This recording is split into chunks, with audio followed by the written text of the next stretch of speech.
Welcome to another exciting episode of Knife Chats with Tobias, almost live. This episode was recorded in front of a live studio audience. Well, it was recorded in front of a live cat. Any case, hope you enjoy the show.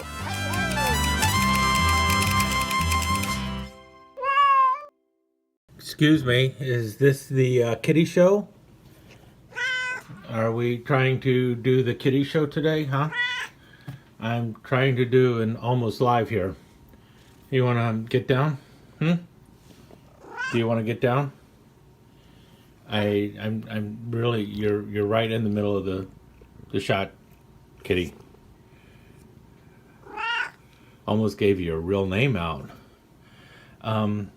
Could you possibly get down? How about coming over here? How about over here? Can you hop down? Thank you. Can I start the show now? Please? You've been fed. But you've been fed. Hold on, I think we have a little bit of a disagreement on wages in the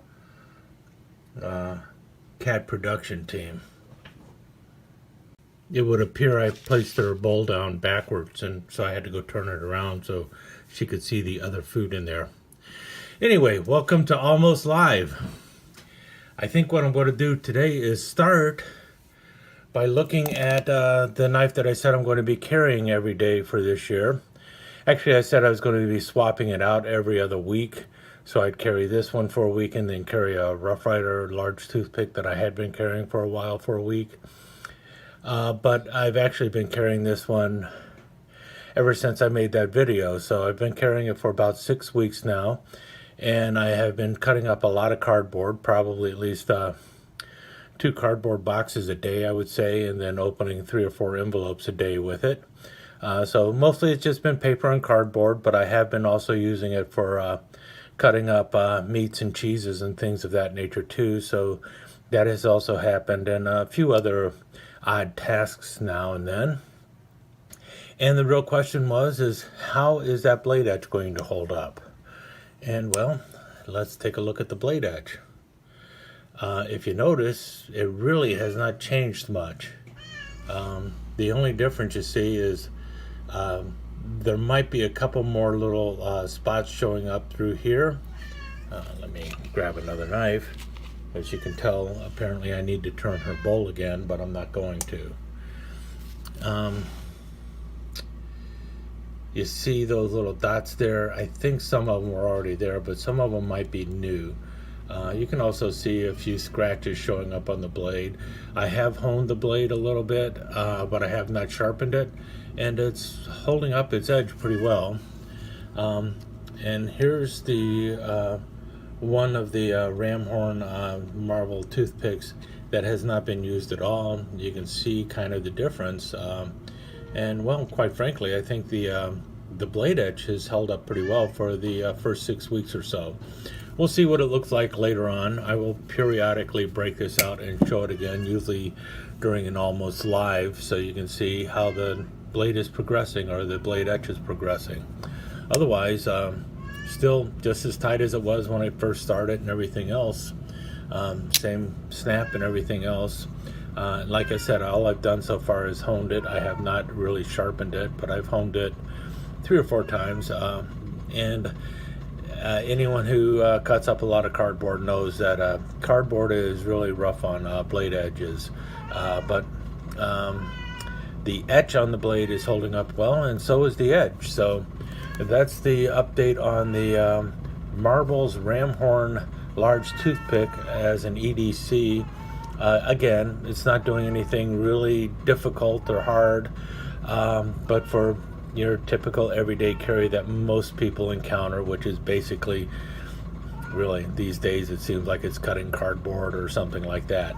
Obviously, if you're into heavy construction work or something, then the knife would be going through a lot more, but so would any other knife. So we'll see how it bears over time. And I will just basically be carrying this one every day. I don't feel like swapping it out all the time. But there is I am not carrying this knife on Sundays, though. I have a different knife that I'm carrying on Sundays, so I'll break out my Sunday and special occasion knife and show that to you real quick, too.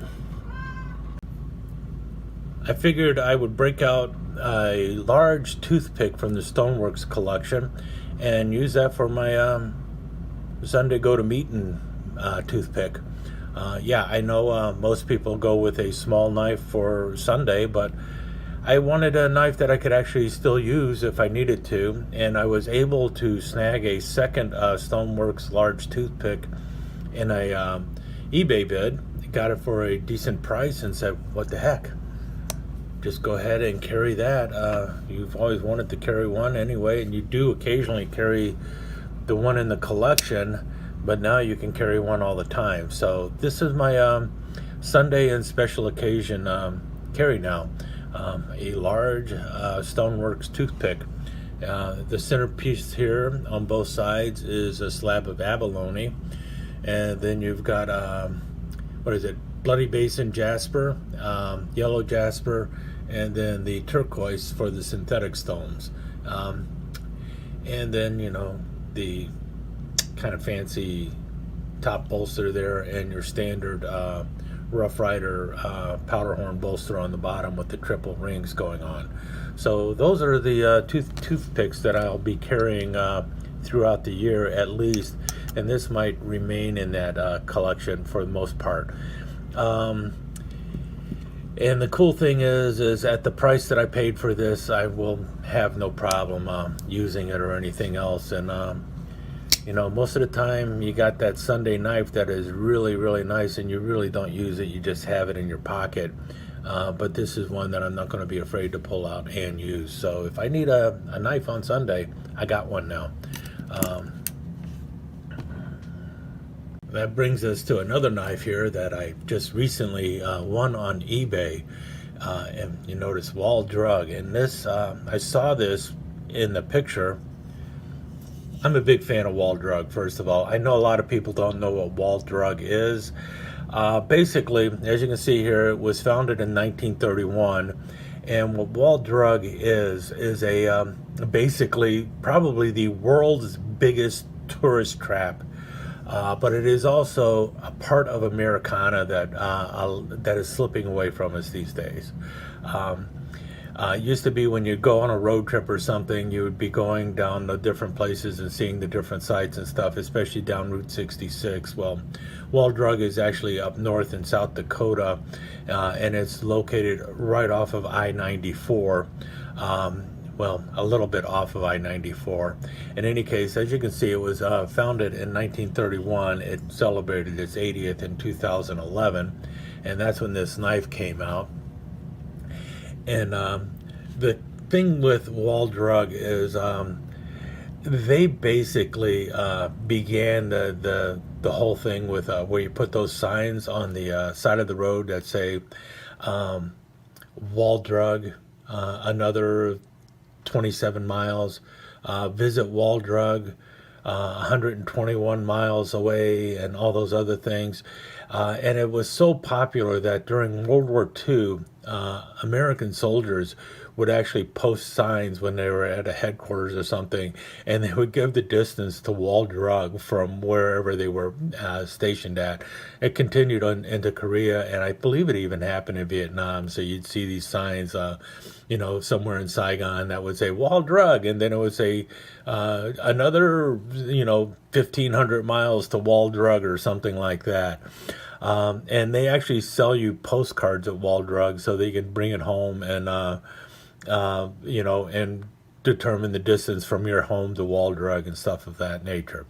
In any case, I saw the knife on eBay, and it's like, you know what? That looks very much like a case Sodbuster Jr. It's like, that can't really be a case Sodbuster Jr., can it? And then I looked at the third photo, and lo and behold, it is a case Sodbuster Jr. in yellow Delrin that was sold at Wall Drug. And you see there it is in stainless steel. It's not in the CV, but apparently in 2011, Wall Drug got Case to make them some knives for them, and they were sold at Wall Drug, and that's pretty cool to me. And the thing is this thing has never been used. Somebody had it in their collection, and somebody else said, what the heck, let's get rid of this knife too. So they put it up on eBay and sold it. And the starting bid on this knife was $19.99, and I got it for the starting bid. No one else bid on it. I don't know why or anything else. The knife is solid as a rock. It is a Case Sodbuster Jr. And maybe they didn't bid on it because it said Wall Drug on the side of it or something, but I can't be the only person out there who likes Americana, and Wall Drug is like this is almost as famous as the 50-foot tall Paul Bunyan, or the largest ball of twine, and all those other things that you always hear about. I mean, Wall Drug is Wall Drug. This is the little knife that I bought when I was at Wall Drug. They didn't have any other ones, and you see there the free ice water. That's because what they had on all their signs, and they still do it today, is come to Wall Drugs for the free ice water. Now, free ice water isn't a big deal these days, but back in 1931, that was a big deal. In any case, thought I'd share you my Wall Drug Sodbuster Jr., which is, to me, is pretty cool. And the fact that it is actually a bona fide Case Sodbuster Jr., nice and tight, brand new, never been used, that's pretty cool. So you've got Case, which is definitely Americana for pocket knives, and Wall Drug, which is like the tourist trap of the world. I mean, seriously, the town that built or that came around Wall Drug is nothing but a tourist trap because of Wall Drug. The town wouldn't even be there if it wasn't for that Wall Drug is like probably the largest tourist trap in the world. Any case, let's move on. Okay, you see back here two knives, two fixed blades, the Azula and the Ram Horn. It was interesting, the comments that I received on these two knives. I was surprised at the number of people who just would not have no interest or desire in carrying an Azula, which was really kind of shocking to me, but I can also understand it too. I mean, it is definitely not a knife for everybody, and you can see there the blade is a little bit thick, even though it is still pretty slicey because of the flat grind going on with it. I still haven't had a chance to go out and use it or anything, but I can tell you that the Azula is the best-selling knife by ESEE, and it actually, this particular one was by ESEE, but they were first came out when ESEE was RAT, or Randall Adventure Training. So that's my pink one that I have. In any case, mixed reviews on the sheath. A lot of people commented that they would just rather carry this as a neck knife, and it is very easy to carry it as a neck knife because of the knife lanyard holding the bottom here. Just put a piece of paracord through it and flop it in there, and you can definitely use it as a neck knife. And this sheath is very good for that. It really locks in place in there. So if you're one of those people who would like to see it as a neck knife, yeah, definitely. If you can see there, I've got some blue felt on the hook portion of the Velcro so that I can easily slide my belt through there now. So that works, so I can carry this on a belt fairly easily. So I'm happy with that part. As for why a person may not like it, yeah, I can see numerous reasons why you might not want one, but I'll reserve my complete judgment on it once I actually get out there and use it for a bit. Unfortunately, right now, to go out into the woods means to walk through 2 feet of snow, and that's just not something I'm going to be doing at the moment. So once the snow melts, I'll get out there and try this thing out a few times. But I've gotten comfortable holding the little bikini scales on there, or bikini handles. It actually feels pretty good in the hand once you get used to it. So I'm pretty happy with that. Also, the other knife you see back here is the ram horn. And I said I also wanted to take this one out and try it. And so I will be doing that. I'll tell you now, I prefer this the sheath setup that I have on this over this one, simply because of where this locks. But again, I don't really have to unlock it to get the knife out. I can pull it straight through. In this one, it definitely, for the most part, it fits my hand a little bit better than this handle, but this can be remedied if I need to. Both of them feel comfortable enough to use, though. We'll find out once I actually get out there and use both of them. Blade size, let's take a look at both blades. As you can tell, the Izula has a little bit more body on it. Both of them have about the same cutting edge.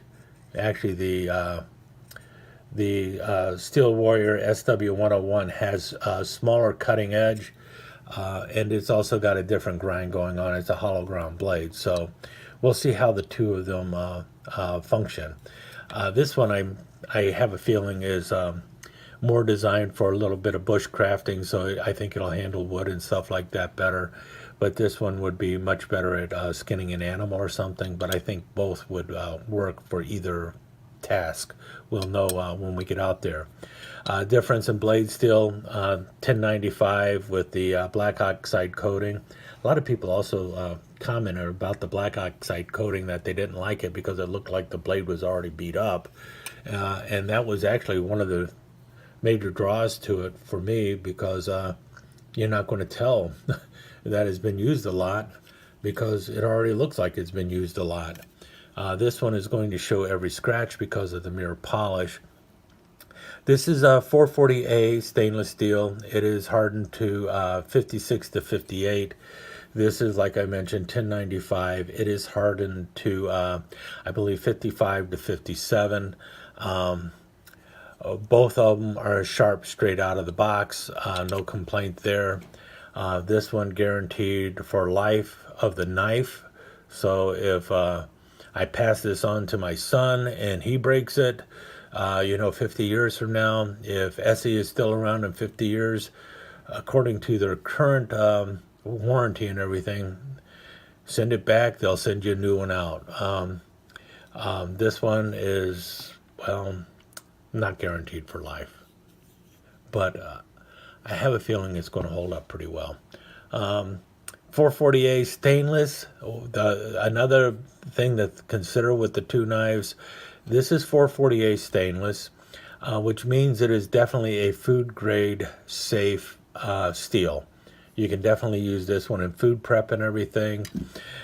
Because of the black oxide coating on this, ESEE cannot actually say that this knife is food grade safe. Numerous people have used it for food prep and they say there's no real problem with it, but that is something to consider. This one is definitely food grade.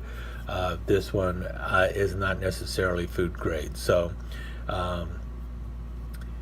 depends. I guess if you're in a survival situation, you're not really concerned if your knife is food grade safe or not, but the 440A stainless is definitely food grade safe.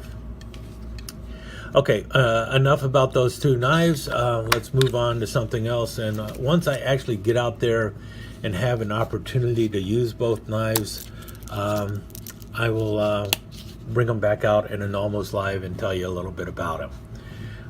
Moving on to something else. Well, a couple of you already saw this probably if you looked at my community photos. This is my Hawaiian shirt Spartan. I really like Spartans. I know last year I was pretty thin on videos on Swiss Army knives. That probably will not be the case this year. I will probably be showing more Swiss Army knives this year.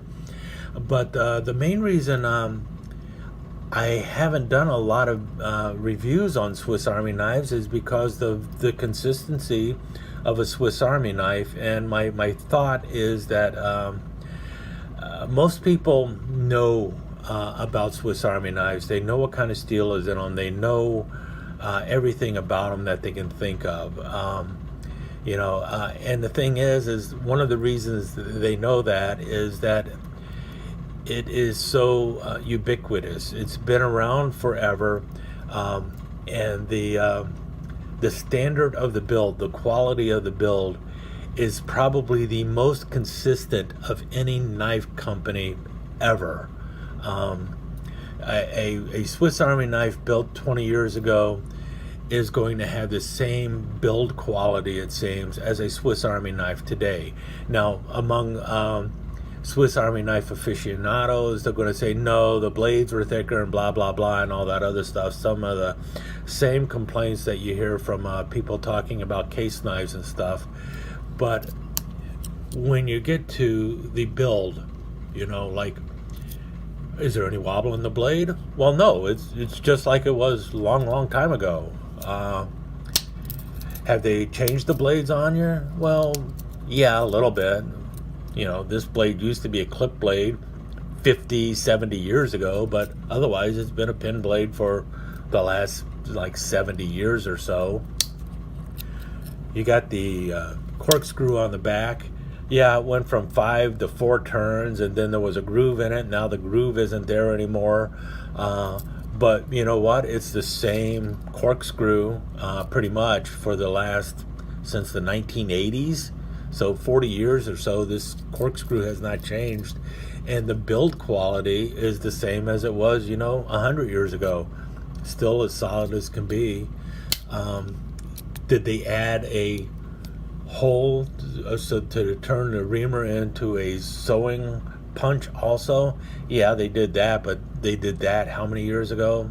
Something like 40, 50 years ago also. So, and is it tight? Yeah, it's tight. So everything about a Swiss Army knife is pretty much known.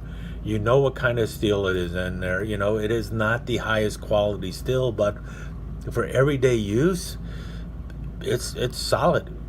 It's like a 420 high carbon or a 440A. They have a X15 blah blah blah blah blah blah number on it. I'll put it in the up on the screen there, but it's basically an equivalent steel to like a 440A, and whatever they do to temper it and everything makes it hold a decent edge for a long time. So what can I really say about a Swiss Army knife when you're talking about the type of steel used in it, the way it is laid out? This is your basic. This is the Spartan. This is what this basic knife, the Spartan, traces its roots all the way back to 1903. So the layout on these blades is almost identical to the layout of the Swiss Army officer and sporting knife. You have these 4 blades up on top, and these are like the standard. You get this on all Swiss Army knives unless it's something out of the ordinary. But for the most part, this is the basic of the Swiss Army knife. These 4 blades on top, and then on the bottom you have a punch and then a corkscrew. Yeah, I know a lot of people are going to say, no, you got a lot of Phillips screwdrivers down there. That's true, but this was the basic design. Phillips driver did not show up until I believe after World War II. Well, first of all, you got to remember there wasn't a Phillips screw until the 1930s, so there was no reason to put a Phillips driver on the bottom. But basically, the corkscrew came first, and this is the basic Swiss Army officer's knife. So really, knowing that, and knowing that the build quality is extremely consistent no matter how many layers you put on there or anything else. It's kind of hard to sit there and review them. I have talked about them in the past, how good the saw is, how good the scissors work, and everything else. But if I get a new Spartan, what's the point of reviewing it again? This one, I bought it because of the nice print on the scales, the Hawaiian print. And this is one where, did you notice something? They don't match. You see that? I guess I could complain, right? Is that a complaint because the front side doesn't match the back side? Well, heck no, because this is daytime and this is nighttime. You got sunrise, sunset. So that's the way this is set up, and that's pretty cool because you got two different designs on it. But the thing is this is also something that is extremely consistent with Swiss Army knives. This particular knife is a special edition that came out through the Swiss knife store. Okay, this scale is exclusive to them. This is one of their exclusive designs. So, is this scale print going to last better than this print? This is a Tinker that came out from Smoky Mountain Knife Works, and for the Smoky Bear series. You know, and so you got numerous versions of Smoky Bear on the back, and you got him on the front here. Which one of these print is going to last longer? I'll give you a hint. They're both going to last about the same. And that's because even though this knife is an exclusive to Smoky Mountain Knife Works, and this knife is exclusive to Swiss Knife Store, the print on those is just like this knife, which is a knife that came out through Victorinox. All of them are printed in Switzerland by Victorinox. All of the print jobs that are done on these knives is approved by Victorinox, and they're the ones who actually do the printing. So the quality of the printing is consistent regardless of if it came from the Duluth Trading Company or if it came from Smoky Mountain Knife Works. And it's consistent from pattern to pattern. So it doesn't matter if you've got it on a 91 millimeter Spartan or a 58 millimeter Classic. All of the prints are done in the same place in Switzerland to the standards of Victorinox. They're not done to the standards of a particular company. So as long as you're getting a knife from a authorized Swiss Army knife dealer, you're going to have the same quality build and the same quality print on the handle. So that's all pretty cool as far as I'm concerned.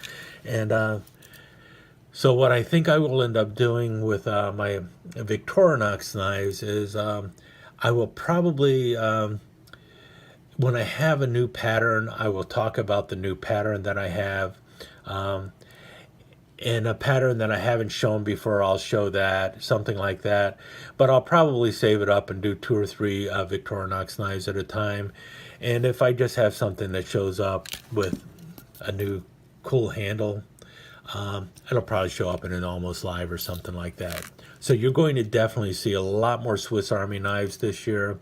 But to sit there and try and review the quality build of a Swiss Army knife, I just can't see how I can do that, because it would be so, I don't know, it would be just saying the same thing over and over and over. It's like, it's got a can opener. Yep, guess what? It works just like every other Swiss Army knife can opener I got. Oh, look, the cap lifter. Oh, look, it locks in the half stop, and it's the only blade that locks in a half stop. Ooh, it's got a wire cutter or wire bender here. Well, they all have that, you know, and they all act the same way. And they all pretty much have a toothpick, and they all have a tweezer, which are mediocre at best. And I've mentioned that many a times. I'm actually starting to use the tweezers more and finding them more helpful. But seriously, I could sit there and do a cut test with this blade, and then I could come back and do a cut test with the main blade on a Victorinox Huntsman, and guess what? The cut test is going to be exactly the same. And guess what?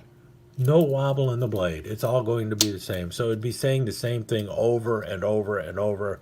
Who really wants to hear that? Because when you have the consistency of a build of a Victorinox Swiss Army knife, you know what you got. You see it in the package. It doesn't matter if it came in a box, a clam pack. Doesn't matter if you got it from Smoky Mountain Knife Works. Doesn't matter if you got it from Swiss Knife Store. Doesn't matter if you got it at Target or Walmart. It is going to be consistently the same Swiss Army knife. And if you like them, you probably love them. And if you don't own one, you should. But does it make you a knife collector if you don't own one? Can you be a knife collector if you don't own a Swiss Army knife? Absolutely. It means you don't collect Swiss Army knives. But for me, I've got approaching 200, so they're like 20 to 25% of my collection. So yeah, I like Swiss Army knives. Any case, let's move on to something else. Hey, I got an idea. Let's talk about the Reserve Rough Rider barback. You know what, on second thought, I think that's shown up in enough videos. Let's not talk about the Reserve Rough Rider barback. I do have a couple other bartender knives by Rough Rider, though. This one here is the Support the Cause for Breast Cancer Awareness. And these, I got 3 of them actually total. This one was the man knife. You see the little man on there. Does it say Support the Cause too? Yeah, it says Support the Cause on the blade too. This one is for prostate cancer awareness, and then the last one was for cardiac. So, you know, Support the Cause for American Heart Association. And they're all based off of, well, the pattern is basically stolen straight from the Case bartender knife that came out in 1983. I thought it was a much older pattern than that, but actually it first appeared in 1983. But it is based off of the older gun stock. Well, it isn't, even their Case gun stock isn't much older than 83. But it started life as a gun stock, a Case gun stock pattern. You see the gun stock there, turn it upside down. You can see the way it swells and everything. Well, the original gun stock doesn't have the corkscrew on the back, so it's just straight like you have on this side. You can see it a little bit better there. And the knife had a main blade, you know, spear blade, and then a secondary pen blade. Wow, I didn't even notice that. Notice that? These are fairly old.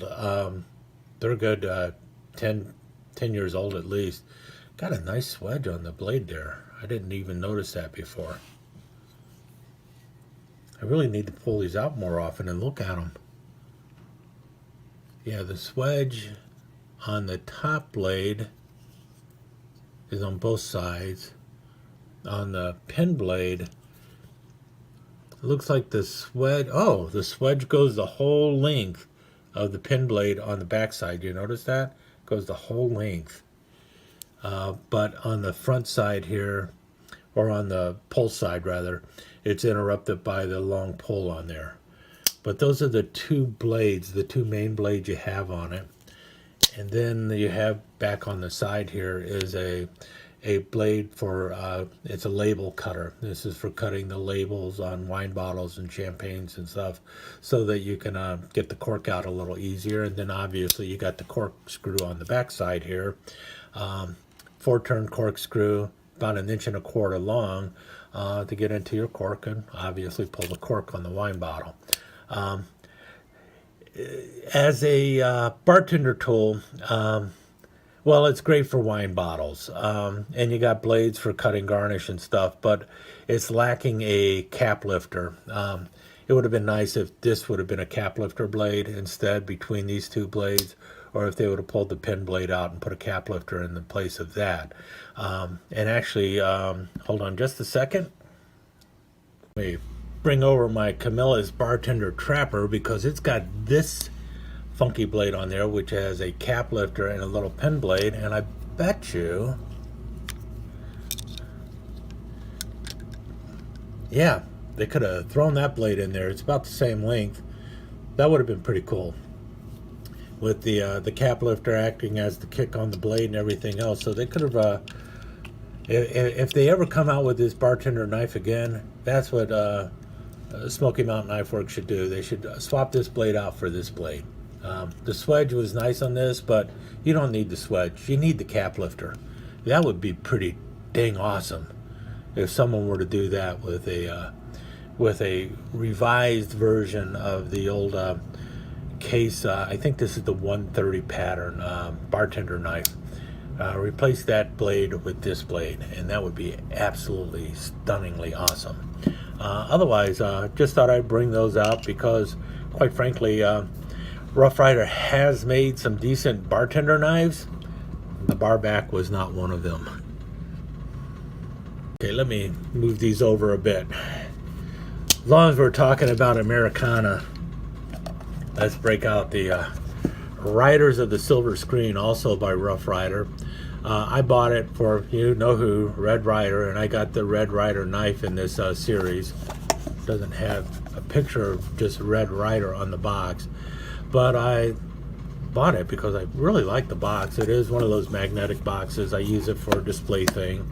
The knife I got with it, well, it's okay. Not the knife I prefer. It's a moose. So you got the reverse frosted blade edge, and we know what I think about reverse frosted blade edges, but considering what this knife is, I really don't care. It's Red Ryder and Little Beaver on there, and you see Little Beaver's his sidekick. Talk about politically incorrect names for different animals or different people. Little Beaver is a little Native American boy who was in the shows and such, and you got Red Ryder on the top. Then on the back side you got Riders of the Silver Screen.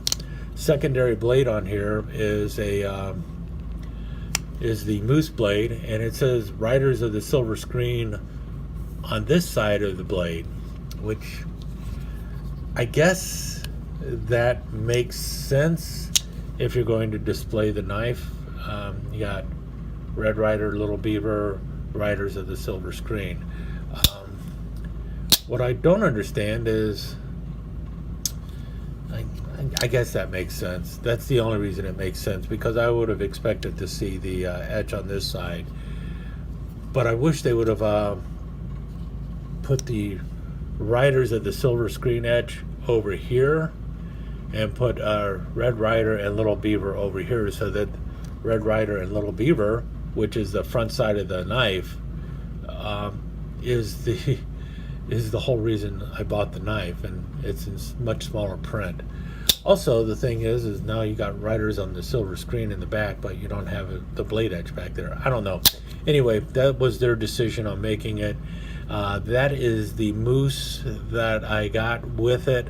Not my favorite knife, especially considering it's got the big R going on, and I really don't like the big R, but I'm pretending that big R is for Red Ryder and not Rough Ryder. But as long as we got that one out, let me show you the other one I got. Okay, enter stage left. Master Barlow, Red Ryder and Little Beaver. Riders of the Silver Screen, the Cowboy Barlow series. And if you notice here, 1999 SMKW Incorporated. So this one is from 1999. So what, 22 years old now? 1999, 09, 19. Yeah, 22 years old. Never used, and nice half stop going on with it. You see there, Novelty Knife Company, China. And Big Daddy or Master Barlow. So I snagged this a while back, but man, is that ever cool. So that's another addition to my Red Ryder Little Beaver collection, and I got quite a few Red Ryder knives. I think if you follow the channel, you know that already.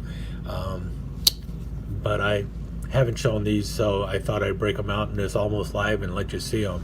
And the really cool thing about this knife is, once again, one of the things that you hear all the time is, ooh, it's got a half stop. It's got to be a quality made knife. No, it doesn't. It's got a half stop. It means that's the way the knife works. It's not necessarily any harder to put a knife with a half stop than it is to just have it with that lazy half that just stops at the top. This is the lazy half. You notice the knife loses compression or whatever, and it just kind of stops there. You start to close it and it stops, and then you have to finish closing it all the way. A half stop just means it is squared off a little bit so that when it hits to that spot, it pops and stops at that stop. I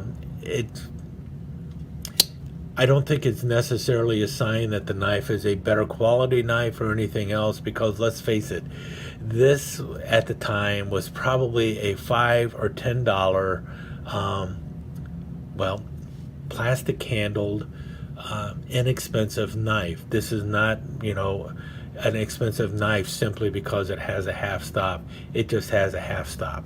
And so just think about that, because quite frankly, this knife does not have a half stop, but the build quality on it is much better than what you have on this Master Barlow with the half stop. So don't fall for it. You know, it is a sailing, it is a sales pitch to say, ooh, it's got a half stop, so it's got to be better quality. It's just a sales pitch. Okay, I got to get that out of the way. Let's see, where else can I go now? I'm sure people have heard enough of me griping about half stops and Red Ryder and everything else. Let's move on to something else. All right, should I or shouldn't I? What the heck? Think I'll show these again because I found the fourth one. It was hiding on me. I now have 4 knives by Arthur Wright, or A. Wright and Son, out of Sheffield, England. And I tell you what, I'm kind of impressed by them. Is the build quality the best in the world? It depends. The finish is not the best in the world, I'll tell you that much. But, you know, you got nice tight blades. Apparently Arthur or A. Wright and Son, they really like a strong pull. So you're talking about, I would say this is probably around a 6 or 7, maybe 7 or 8 on this little Barlow. But I love the shape of the Barlow blades that come on an English Barlow. They look so much nicer than the blade than the clip blades you see on the American-made Barlows. I just love the shape of that blade. So that in itself is reason enough for me to say I got to get me, and not to mention the swell on the handle. Just English Barlows really make American Barlows kind of meh when you start looking at them. And I can understand why folks in England really like the Barlow, and I think it's more popular in England than it is in the United States. I might be wrong, but I tell you, they just look so much nicer. And that brings us to the other one I have. This is also an A. Wright. This one would be, I think it's just the jackknife over there. I don't know for certain, but it would be what we'd call a boy's knife here in the United States. Especially, this is a classic boy's knife. You got your long spear blade, and then the handle, the bare-headed jack handle going on, and the small bolster up front. And it's just, again, you know, that's a lazy half at the top there, but man, it really just pops through there, and you hear the snap on that. It's got a very strong pull.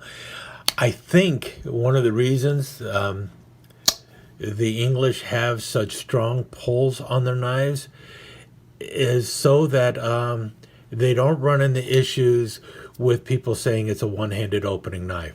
I might be wrong, but I think that might be part of the reason for it. Why they put such a strong backspring on their knives is that because it has such a strong pull, you cannot easily open this knife one-handed. You know, there are I talk about it all the time with some of my American-made toothpicks and stuff, because the pull is so light. If you just pinch the blade, you can flick it open. Like this knife here, it's got a nail nick on it, but you don't need it. You can actually just pinch it and give it a flick down, and this blade will open all the way up, and then it'll lock. That is not going to work with these. You cannot pinch this blade and open it.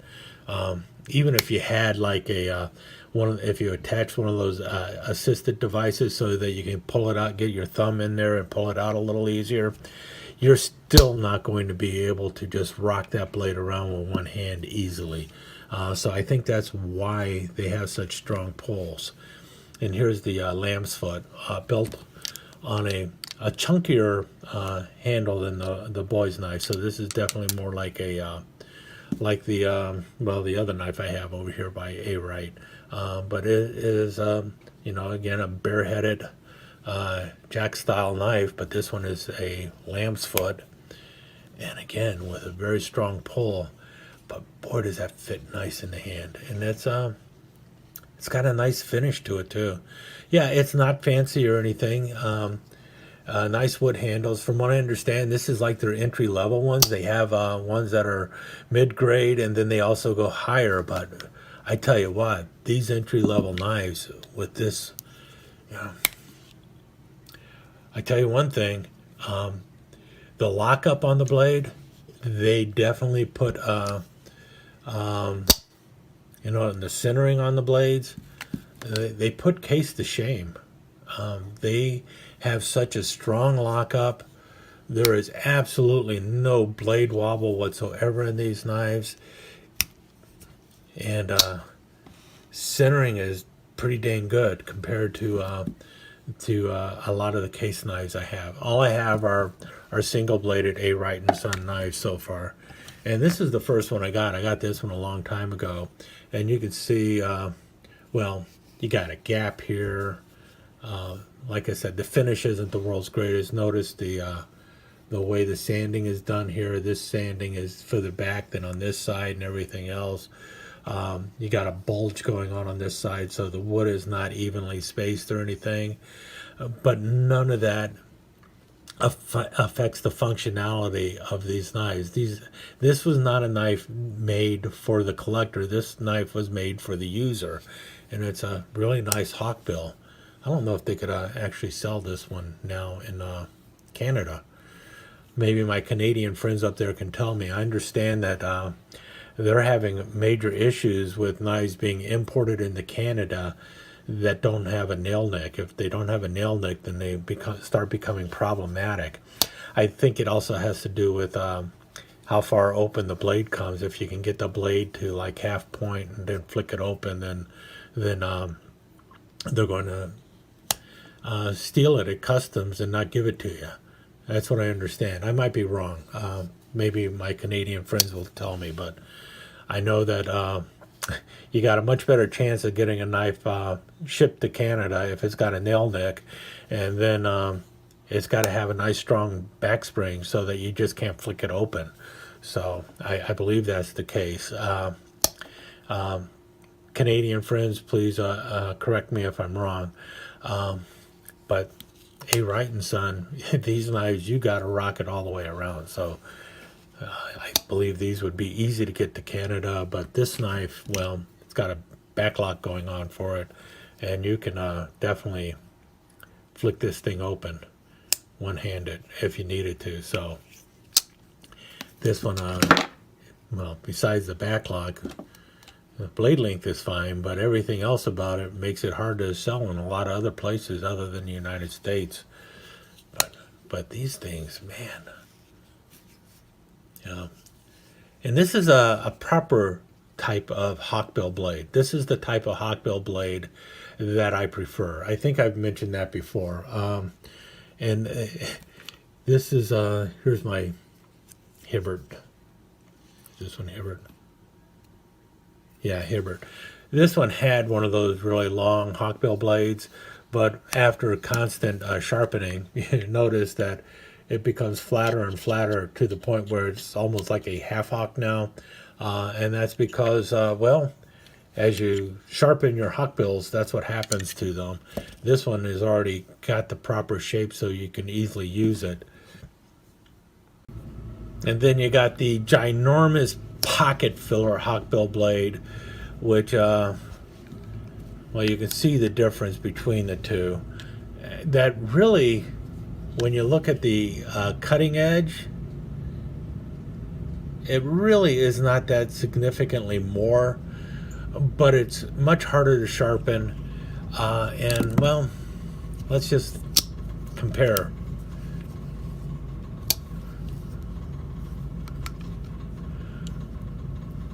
Which one takes up less real estate in the pocket, and which one is going to be easier to sharpen? And to me, it's this one here. So, once again, I just this is a more practical hawkbill as far as I'm concerned, as opposed to this one. This one is really there for the collector. This is I think this is the case hawkbill style. And it is a nice hawkbill. I'm not complaining about it. It will work. It's good for cutting carpet and stuff like that. But so is this one. And this one, I don't know. To me, it just kind of works really nice. So, and both of them have the same sway back handle. This one is really interesting though, because you see that it's got this metal plate in the bottom here, and you can actually tap things down with that. So I'm wondering if this is used by was used or could be used for like leather work or something like that, for a shoemaker, or maybe someone who is or doing carpeting or something of that nature, because you could actually use this to you know, boom boom boom, tap down a tack or something into something or something of that nature. So you've got a, because that is an actual metal plate in there. It looks like it is riveted into there, and it is there specifically probably to be used to tap something down. Any case, you know, so maybe carpet tack, hold that carpet tack in place. I don't know. Any case, really nice Wright hawkbill too. So got that going for me. And is there anything else I want to look at before I say adios for today? Actually, yeah. Let me clear a few things away here. I'm not going to be able to get it all away because I don't want to. This is kind of an almost live. Close that up. I don't want to cut myself. Safety first. Let's move this over here now and set it in front of us.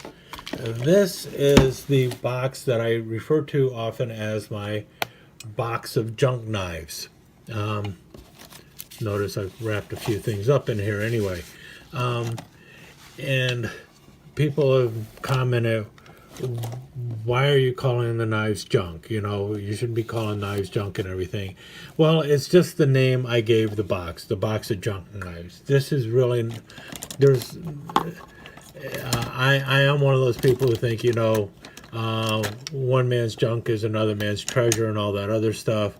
The reason it's called the box of junk knives is mainly because it's knives that I plan on giving to somebody else. It's just the name I gave it. Maybe it's not politically correct. I don't know. But anyway, you don't put garbage in a box that looks this nice. I put the knives in here simply because they're knives that I plan on giving to somebody else at some point in time.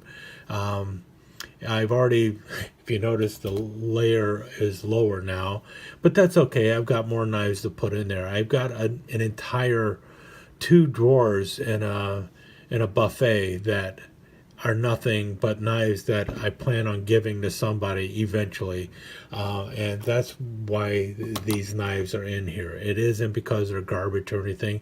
Basically, the knives that I feel are broken and are not worthy to give to somebody else and are beyond repair and have no historical significance, those, yeah, they go into the bin. I break them up. I take the parts off that I feel are worth keeping or might be useful for something else in the future. But otherwise, the knives in here are actually, worthy of a second life with somebody else. I'm not going to use them. So I know I talk about the box of junk knives on occasion and everything. Perhaps not the best name. Maybe I should have given it another name, like the giveaway box or something like that. But I didn't, and that's why it is what it is. And at this point in my life, I don't plan on changing the name. So, any case, that's something about the box of junk knives. It's really my giveaway box. It's knives that are in a box that I plan to give to other people. Okay, so just to recap. In the upcoming year, you're going to see a lot more Swiss Army knives on the channel. After all, this is a channel that is devoted to traditional pattern knives. I'm not doing a lot of modern knives, but the Victorinox Swiss Army knives are probably the most successful traditional pattern knives in the world. Yeah, they're, they're I guess you could say they're not using super steel in the blades. I guess sometimes they will come out with one with super steel, but just for your everyday carry, the Victorinox Swiss Army knives are probably the most popular traditional pattern knife out there right now, and they are definitely the most consistently in the build quality, and they are probably some of the best made traditional pattern knives out there. So not to have them showing up in the channel is probably doing a disservice to the channel. And when you think about it, especially when you consider my love for the camp knife, the Victorinox Pioneer is probably the premier camp knife that is out there today. The 4-blade camp knife. You got your pin blade, your can opener, your cap lifter, screwdriver, and your punch. And yeah, they're a little more expensive, also thick blades and everything else, but this is probably, if you're really looking for a quality camp knife these days, that's the one you got to go for, the Victorinox Pioneer. It's going to cost you a little bit, but that is definitely the best made 4-blade camp knife on the market today. I don't care what anyone else says, at least for the price that you're paying. Yeah, there's other ones out there, but they're more expensive and they're not going to be the same quality build and the consistency and everything else. This is definitely it. If you're looking for Americana, if I find any more, it will definitely be showing up on the channel this year. And who doesn't like a Case Sodbuster Jr.? It's just a classic pattern, and to have a little Americana on there is great. I will definitely continue to follow up and give you reports on how well the ram horn large toothpick is doing as my everyday carry knife, and I'm definitely on the hunt for a couple more Wright Son knives, because they make a pretty good entry level, I guess you could say, traditional pattern knife, but what they lack in finish, they make up for in other areas, basically in just the build quality. Don't know what kind of steel is used in them. Don't care. They cut real well, so I'm going to be happy with that. And beyond that, I guess I will see you on down the trail, and I'll catch you again soon. Hope you enjoyed this Almost Live, and like I said, talk to you again soon. And that brings us to the conclusion of another exciting episode of Knife Chats with Tobias Almost Live. If you liked what you saw, give us that thumbs up and leave us a comment. We always like to hear from you here at Knife Chats with Tobias. And don't forget to subscribe and ring that notification bell so you'll know when the next exciting episode of Knife Chats with Tobias is up and running. But thanks again, and we'll see you soon.